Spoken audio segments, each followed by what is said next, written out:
G'day folks, welcome to this report from 1861. This is the three turns from 1861, turn 1, turn 2 and turn 3. And just a note in advance, these first three turns only have 3 action cycles instead of the usual 4 which you see in subsequent years. To recap as well, I did an introduction of the opening Union and Confederate strategies. The Union, as I said in that video, want to focus on West Virginia by the end of the first turn. So at the end of those first 3 action cycles, they want to have secured West Virginia. Confederates are just trying to slow everything down. They are vastly outnumbered and they want to just bide some time to build up their forces. So we can see the starting situation out in the east here. You can see McDowell and Patterson against Johnson and Beauregard. McClellan has a bit of freedom out in West Virginia, and then he only has 2 SP in his hex there, and he needs to get down to Charleston and capture that last objective hex down there. So there's 1 SP right next to him, and yeah, that's his early plan. Out in the west, in the Western Theater and the Trans-Mississippi, there are no kind of early important priorities. The Union certainly wants to try to capture most of those Missouri areas that have Confederate control markers, and of course the Confederates want to try to stop them doing so. So there'll be a bit of a back and forth out in this area. Let's see how things evolve. So in the first turn, first action cycle, the Union sees the initiative with a roll of 4 to 3. What this means is that both sides, with a differential of 1, there's a special rule. There's a reminder under that dice differential marker, which means that each side will get 1 activation point in each of the 3 theaters. So it's in effect rolling a 3, but you have to distribute those 3 points, 1 in each theater.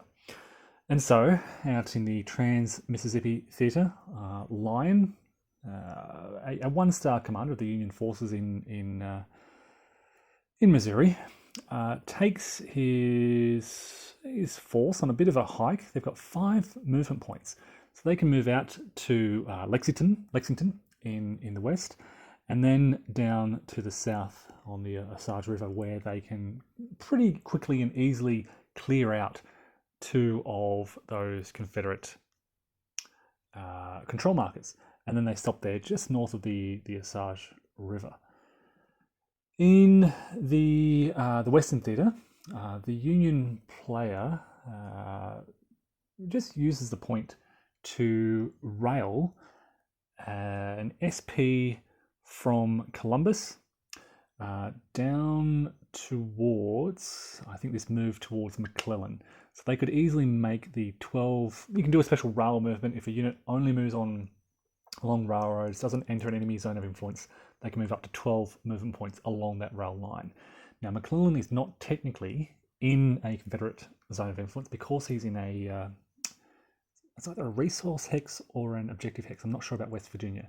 But either way, the Confederate SP there does not project into McClellan's hex, which is fortuitous for that Union force. Moving along rail from Columbus across the Ohio River and then into Grafton, where McClellan increases his force size to 3. And out in the east, McDowell does a quick kind of little maneuver into Washington, where he grabs a couple of these forces from Washington, brings them across the river, and that's about it. It's just kind of gathering in his forces, trying to get a stronger force south of the Potomac River to face up against Beauregard. In the Confederate turn, Price grabs his force and he begins to march towards Springfield. And he wants to defend Springfield. It's the last remaining. Missouri is a border state, and if one side controls all the objective hexes here, it switches to their side. It's controlled by the Union at the start, and the Confederates want to stop the Union gaining control of all those objective hexes. Now, at this point, Springfield is the last remaining objective hex, so Price really wants to defend this, and so he begins to move closer. In the west, they just spend that 1 point on training. Training basically is kind of what you can do with spare points. So if either side accumulates 7 training points, they can use those 7 training points to get in effect, a free SP, which they can place on the board. So there's nothing really the Confederates want to do in the Western Theatre, so they spend a point on training. And out in the East, it was just a case of the Confederates trying to bolster their Beauregard's position by training some forces further to his position, in fact. In the second action cycle, the Confederates won the die roll, a differential of 4-2, so 2 actions in this phase, with the Confederates having the initiative. So back-to-back turns for the Confederates. We can see here Price moving into Springfield, 2 action points to move in, and then 2 to entrench in that position. Now, there are 2 ways to entrench. You can spend an action point to entrench in, I think the rule is a state that you control, or you can spend those 2 action points, which my reading of the rule is doesn't require you to control the state. So Missouri is controlled by the Union, but Price can spend 2 MPs to move into Springfield, and then 2 more MPs to entrench it. I think he entrenched it, or possibly he just spent an MP to control it, because it's quite... No, it was already controlled. So yes, an entrenchment there. In the Union turn, McClellan's like, okay, I've built up a force of 3. We'll have a go of it. So McClellan marches to the west out of Grafton, and he attacks the Confederates, a strength of 3-1. Now, he's only a 2-star general at this stage, but he has a +1 attack modifier. You can see that 1-1-4 on the counter. The 4 is his movement rate. The first one is his attack modifier. The second one is his defense modifier. So with a +1 bonus, he just gets enough to inflict that 1-step loss on the Confederates. Rolling on there's 3 SPs with the Union forces here. Roll of 2 +1 is a 4, which I think was just enough to cause that step loss. The Confederates defending have a 1, so they're rolling on the 1 SP column, which is also enough to cause a 1. But the Union win the battle. They destroy that SP, and with his remaining 2 SP, McClellan continues his march down towards Charleston. So he's on the way, and there's 1 action cycle left. That's going to be his main focus. In fact, it's the entire Union's main focus to capture that Charleston hex on the last turn. Over in the east, there's an attack on Beauregard by McDowell. It doesn't go too well for the Union. I think this one was a tie, so pretty much inconsequential. Actually, no, sorry, it wasn't a tie. It was 1 step loss each, but the Confederates won the battle, and McDowell becomes demoralized because he lost the battle, and so he returns back to his hex. But not too bad a result. It's the Union wants to keep these. If they can sort of reduce the Confederate forces kind of on par, if it's a 1-to-1 loss, it's almost a win for the Union at this early stage, because the Confederates don't want to lose. They can't afford to lose too many forces.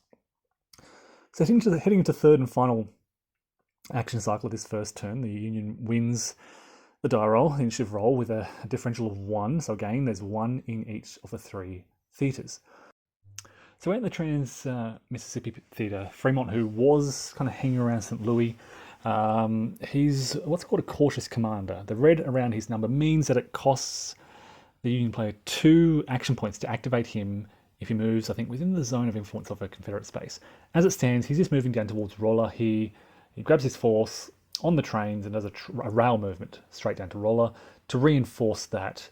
The hope here is to converge with Lyon and force Price out of Springfield, and thus secure Union control of all of Missouri. That's the goal here. They have to spend...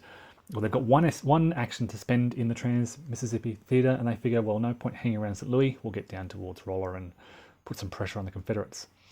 In the west, not much happening, and so the Union spend 1 point on training, whilst out in the east, on the final action cycle, McClellan launches his attack on Charleston. This is what we've been waiting all turn for.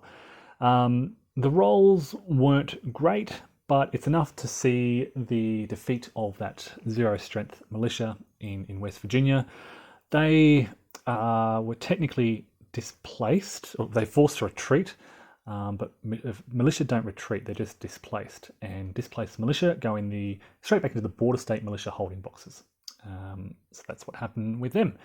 As a result of the capture of Charleston, the Union have secured all of West Virginia, and I think they gain a victory point for that, and place a Union control marker on the West Virginia space. Which brings us to the end phase of the first turn. At the start of the there's a couple of you go through sort of a control phase, a victory check phase, and then at the start of the second turn, we do a. You can see here the overview, the broad movements by the Union player on the first turn. Not a lot of Confederate movement, just really out in the far Trans-Mississippi Theater and relocation of some SPs, but this is the major Union movements of that first turn. Okay, so there's a rally phase, demoralization markers are removed, new leaders come out at the start of the second turn. So McDowell is replaced by McClellan. McClellan is promoted to a 3-star general and transferred over to that Eastern Theater. Halleck comes out, Lyon is replaced with Curtis, and Burnside comes out in the east, all for the Union. Longstreet emerges as a 1-star general in the east, Johnson 3-star out in the west, Stewart a cavalry leader in the east, we'll see a lot of him coming up, and Hardy a 1-star general in the west. They're all placed on the map with various reinforcements. At this stage of the game, the Union gets 6 reinforcements out in the east, they get 3, a total of 6 in the west, and I think 1 out in the Trans-Mississippi Theater. Confederates get 1 out in the Trans-Mississippi, 5 in the west, and 6 out in the east. So they're kind of roughly on par for reinforcements at this stage. And yeah, they're all placed on the map.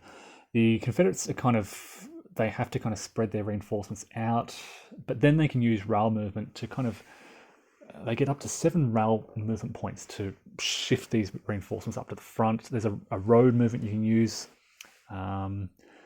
So yeah, you can kind of see what's going on here. Reinforcements popping up in South Carolina, North Carolina, Virginia. Where else? Yeah, Tennessee and Mississippi and the like. And they'll quickly move to the front in that strategic redeployment phase. So heading into the action cycle at the second turn, the first roll is a 6-4 in favor of the Confederates. They get differential of 2 with the initiative. And they use this to do a bit of it seems to be an unusual move. With the Union trying to move on Springfield, Pope, based in Memphis, takes 3 SP, crosses the Mississippi, and begins to move north into Missouri. So he's going to try to help Price in the defense of Springfield by putting pressure on the eastern sort of half of Missouri, basically. And then Johnson, who has appeared in the east, he also begins to kind of move up, and he's going to place some pressure on the kind of new holdings because Union leadership has shifted out to the east. Johnson he's a 3-star general with a good +2 attack rating. He's going to try and cross the Allegheny Mountains and maybe put some pressure on Charleston again. That's kind of his plan at this stage. So there's a bit of a movement down here. The Union turn, they get 2 actions as well in response. Patterson attempts to, he does attack Johnson. He's only a 2-star general with 0 attack rating, and Johnson is entrenched with +2 defense. Johnson causes 2 SP losses on the Union. He demoralizes Patterson and the Union attackers in Harper's Ferry to the loss of just 1 Confederate SP. So that goes really well for the Confederates. And I think there's also an entrenchment that takes place elsewhere on this turn. The second action cycle, the Union win this one, roll of 4-2, again a 2 differential, and we see now McClellan attacking Beauregard. Manassas Junction again. Again, it's a loss of 2-1. The Confederates win the die roll. They cause 2. They're entrenched here, +1 defense. They cause 2 Union SP losses, demoralize the attacker at the cost of just 1 Confederate SP. So the Confederates are already kind of getting the upper hand here. That's now in 2 battles, 2 Confederate losses to 4 Union losses, and the demoralization of both of these major Union forces out in the Eastern Theatre.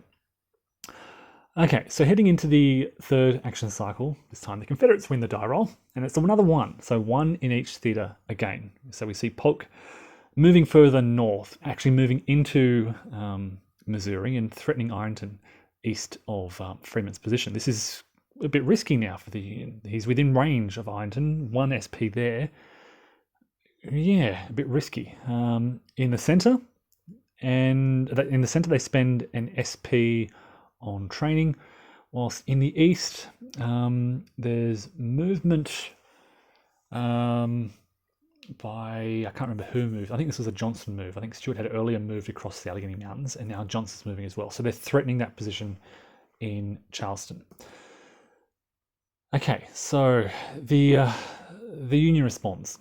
In the east, they spend their 1 SP to shift Burnside immediately down from Grafton towards Stuart's cavalry position. But rather than avoiding battle, Johnson intercepts into that space, and so Burnside has to fight this combined force. Fortunately for Burnside, he rolls well, 4-1. He defeats Johnson's force, forces their retreat, demoralization, and a step loss among the Confederates, and I think no loss to his army.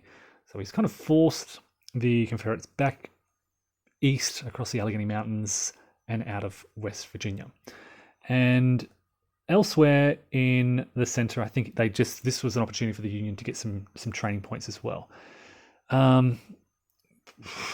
Yeah, they gained 2 training points, 1 in the Trans-Mississippi, 1 in the West. Maybe they should have, in hindsight, done something around Ironton. But they kind of split, the Confederates basically split Fremont's attention. He's looking west towards Price, east towards Polk, and he decides to hold in Rolla and kind of just hopes that Ironton will, with its 1 SP, will be able to defend. So this is the end of the second turn now, summer 1861, or summer 2, 1861. Again, there's that rally, the demoralization markers are removed. Control is adjusted where relevant. And we head into turn 3, where again we see a series of new leaders come out. Buell, Pope in the west, Stoneman, a Union cavalry commander in the east, and a series of Confederate leaders pop up all over the place. Now, I should point out Kentucky in the center. Kentucky starts out neutral, and by turn 4, if any side invades it during the first 3 turns, Kentucky immediately shifts allegiance over to the other side. So if the Union invades Kentucky, it switches over to the Confederates. If the Confederates invade Kentucky, it switches over to the Union. If neither side has invaded Kentucky by turn 4, it automatically goes to the Union. So the Confederates are thinking, all right, well, turn 3 is the turn to invade Kentucky because it's right before it automatically switches over. And if they can kind of get the jump in Kentucky, they can quickly advance and maybe secure a key location or 2. So, as it happens, the Confederates win the initiative on the first action cycle. Again, still 3 action cycles in this turn with a differential of 1. So 1 per theatre. Van Dorn, who has taken command out in Polk's space across in Missouri, then marches on Ironton. They defeat the Union force there.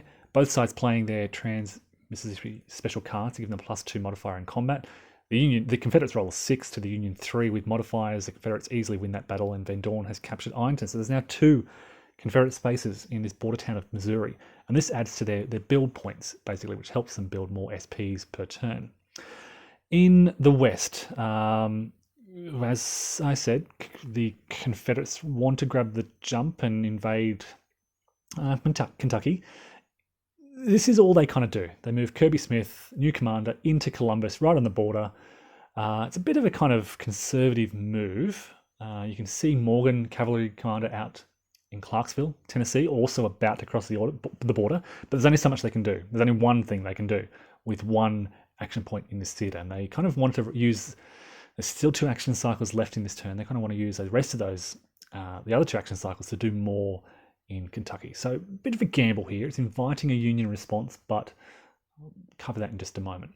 So Kentucky switches over to Union control a turn early.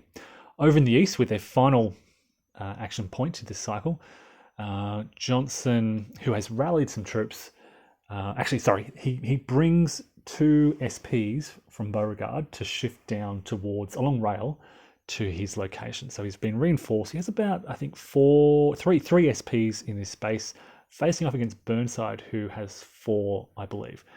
Now again, this is just reinforcing Johnson in this hex. Well, with Van Dorn taking Ironton, how does the Union respond? Now, Fremont rails 2 SPs into St. Louis. St. Louis is now wide open. There were no SPs here. The Union had reinforced Fremont's position, and Fremont sends them straight back again.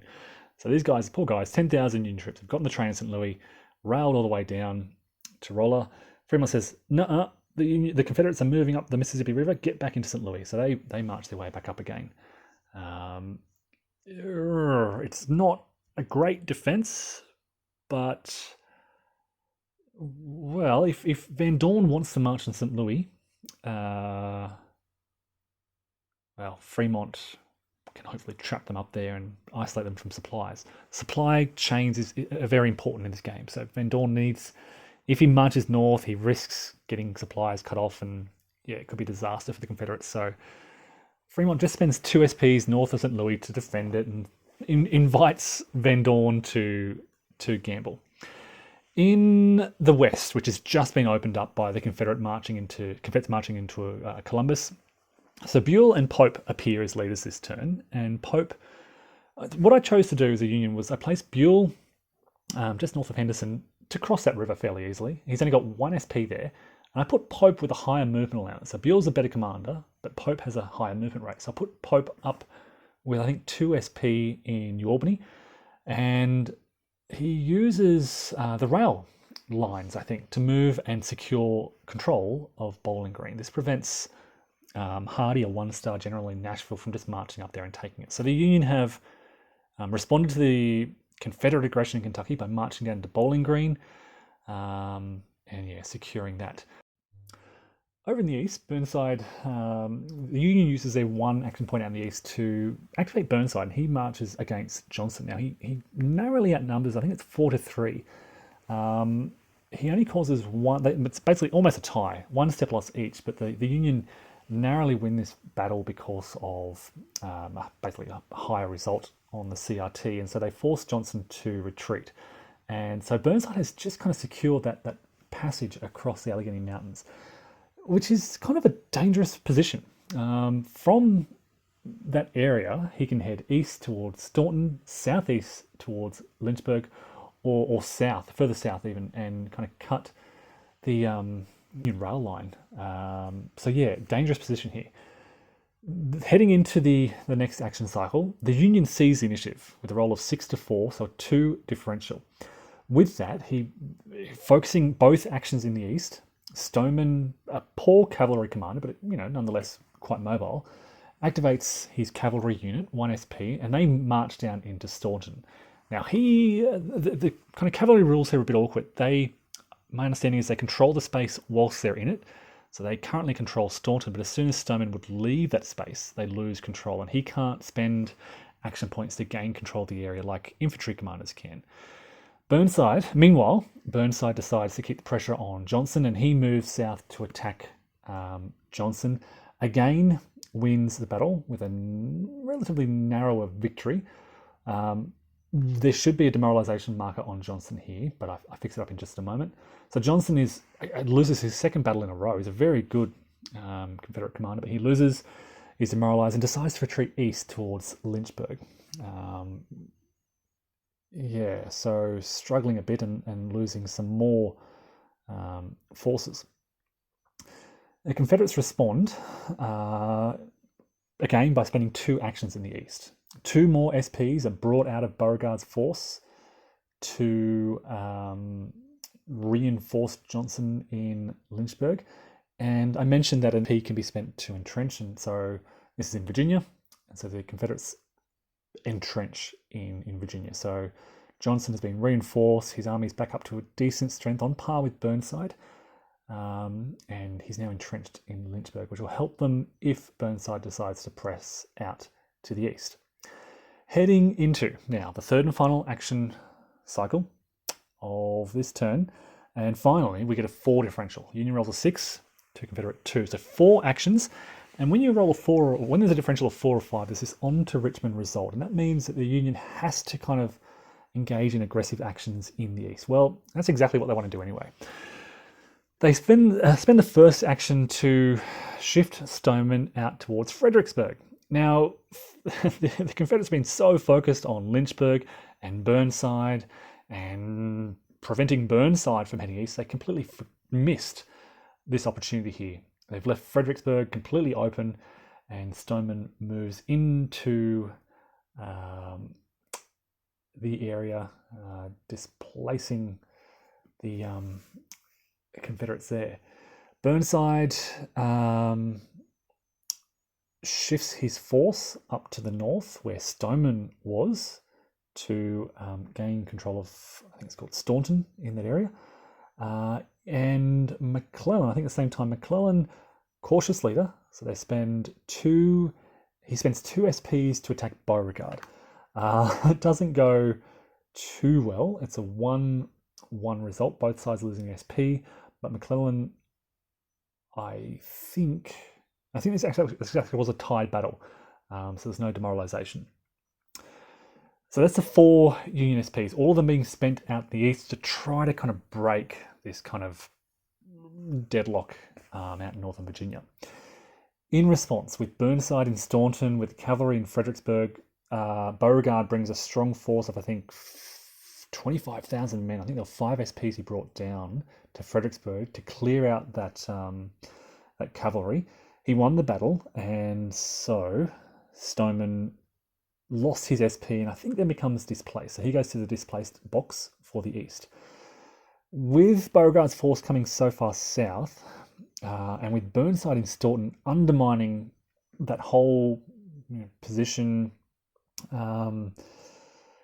in the Shenandoah Valley, Johnson then decides to give up that position and head east to Manassas Junction. So Beauregard had left a small force behind in Manassas. Johnson then takes over that force. He's a big 3-star commander, very strong on defense with a +2 defense modifier. He takes over that, and he abandons the trenches across the Blue Ridge Mountains, and they disappear because they're no longer occupied. He doesn't even leave a single SP behind. They give up control of the valley. So there's kind of a shifting of the forces, and this is kind of it's kind of good for the Union. They've cleared out, they've undermined this whole position, not by direct attack, but by kind of Burnside's move across the Allegheny Mountains to the west. So that's 2 Confederate movements in the east. They also take a move out in the west, and this is where Morgan, with his cavalry unit, 1 SP, marches north and captures, I think it's Henderson, just on the Ohio River, just south of Buell's force. So he crosses from Clarksville, marches across the open to capture Henderson. And there's this what's it called, an innate organic Union defense of these towns. So they have to fight this little battle, but he wins that. And then the 4th Confederate action is a movement, because it's the end of the turn.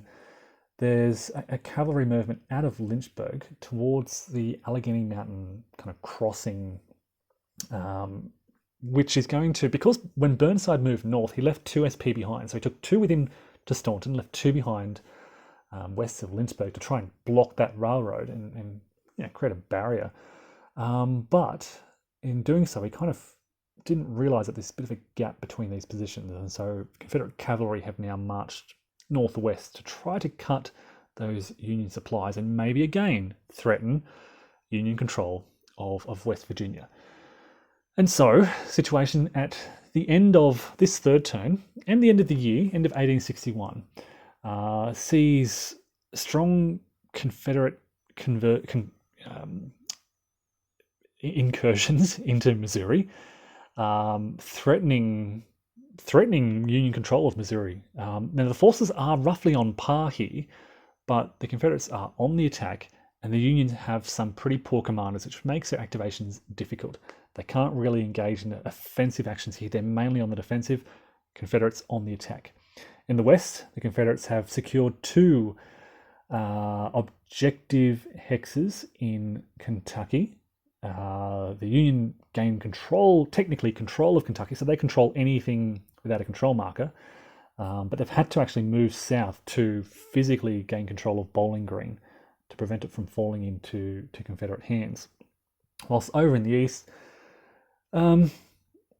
it's been the focus of Union efforts. Burnside's crossing of the Allegheny Mountains has been critical, undermining the Confederate position in northern Virginia. The Confederates have abandoned the Shenandoah Valley, had to retreat, counterattack south, kind of towards Fredericksburg. They've retaken it. And then there was this final cavalry maneuver, which threatened the supply of those two SPs west of Lynchburg. What's really driving all this is, yes, the Union wants to do all these things. They want to counterattack. They want to be aggressive, but they don't. The commanders are just not capable of doing what they want to do. They either have low movement or low attacking benefits, and their values are basically die roll modifiers on attack or defense. So the Confederates, you'll notice, have 2s and 1s.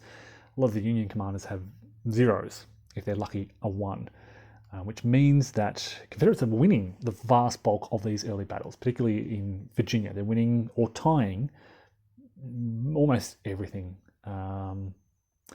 bar those lucky attacks by Burnside. It kind of came down through Summersville, Covington, and then Salem, Lynchburg, Staunton. Yeah, and that's been really critical. So the one success that the Union has had in the east has been as a result of Burnside, bar, of course, McClellan's earlier operation against Charleston. So again, that brings us to the end of 1861, and I'll report back soon on 1862.